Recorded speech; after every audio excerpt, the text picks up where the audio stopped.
The music has stopped, but his memory marches on.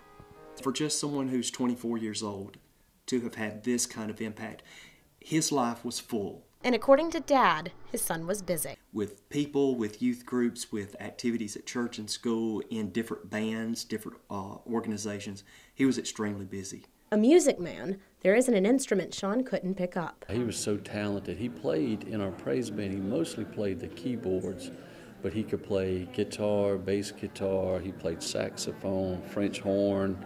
I've seen him play on the drums. Started in first grade with piano. When he got into band in the sixth grade, he wanted to play saxophone. I didn't want him to. Why? I wanted him to play a more classical instrument. And Sean always aimed to please. He was the happy child all the time. Didn't have to worry about him as far as his studies.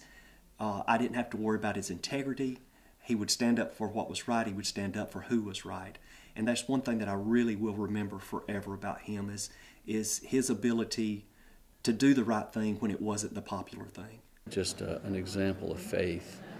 He was a leader in our group, and a person that lived his faith out, wasn't a follower, he was a leader. The band director at Dale County High School, this was Sean's first job out of college, Troy University, where he graduated in 2014. He always talked about his students, how much he loved his students, how much he wanted to get to work, how much he enjoyed being there. A family man, Sean was surrounded by love. He met the love of his life 5 years ago when he first started at Troy, and they were married a little over 2 years.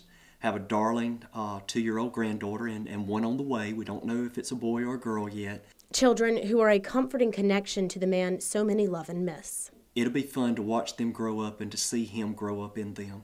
But perhaps most comforting of all, Sean's devout faith in God. That in itself is comforting. And for me to know that I know where he is right now, I don't have to worry. Yes, it's hard. Yes, there will be days when it's difficult to deal with. But that's to be expected. That's part of growing up. That's part of life.